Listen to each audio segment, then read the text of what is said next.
सबसे डेंजरस चीज़ फेलियर नहीं होता बल्कि सेल्फ डाउट होता है, क्योंकि फेलियर आपको सिर्फ एक बार रोकता है और सेल्फ डाउट आपको बार बार रोकता है। बहुत सारे लोग ऐसे हैं जो कुछ करने से पहले खुद पे डाउट करते हैं कि पता नहीं मैं कर पाऊंगा या नहीं, मैं कंसिस्टेंसी रख पाऊंगा या नहीं, मैं इसे सक्सेस कर पाऊंगा या नहीं, कहीं मेरा बिजनेस फेल ना हो जाए, कहीं मुझसे कोई गलती ना हो जाए। और उसके बाद उनके पास जो आसपास लोग होते हैं वो भी उन्हें मोटिवेट करने के बजाय शायद उनसे ये कह देते हैं कि इसमें कुछ नहीं होता, तुम नहीं कर पाओगे। तो लोग इस चीज़ को बिना किए ही एक्सेप्ट कर लेते हैं, बिना एक्शन लिए ही, बिना एक कदम बढ़े हुए ही आप मान लेते हो कि मैं आगे बढ़ूंगा तो मैं गिर जाऊंगा, मैं अगर 2 कदम चलूंगा तो शायद मैं थक जाऊंगा, मैं तीसरा कदम नहीं चल पाऊंगा। लेकिन आपने अपनी मंजिल को जब तय करना है तो ये छोटी छोटी जो डाउट्स है इसको साइडलाइन करना होगा। अगर हम शाहरुख खान की स्टोरी ले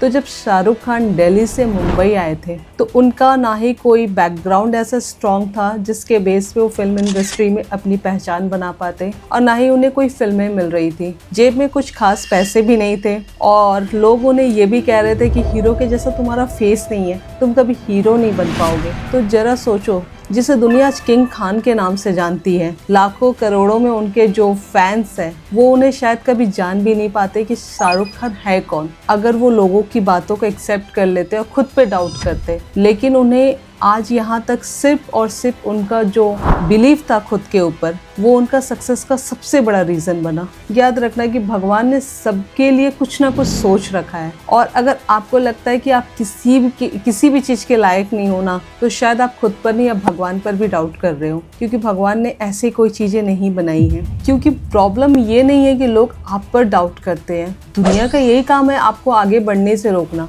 भले ही शायद वो अपनी लाइफ में कुछ कर पाए या ना कर पाए, लेकिन उनका सबसे पहला काम होता है कि आपको आगे बढ़ने नहीं देना। तो जरूरत यहाँ पे ये है कि आप खुद पे डाउट मत करो, खुद का बिलीफ सिस्टम स्ट्रांग रखो। आपको पता है कि आपका पोटेंशियल क्या है, आप क्या कर सकते हो। आप ये समझो कि हर सक्सेसफुल इंसान के लाइफ में कुछ ना कुछ ऐसा फेज जरूर आता है जहाँ उन्हें लगता है कि अब कुछ नहीं हो सकता, लेकिन उसके बाद उस चीज़ से वो उबर कर, उस चीज़ को फेस करके जब आगे बढ़ते हैं तो एक बहुत बड़ा सक्सेस उनका वेट कर रहा होता है। याद रखना, कॉन्फिडेंस सिर्फ सोचने से नहीं आता, घर बैठे बैठे फ़ोन स्क्रॉल करने से या आइडियाज़ लेने से नहीं आता। कॉन्फिडेंस एक्शन लेने से आता है, और सक्सेस भी उसका ही एक पार्ट है।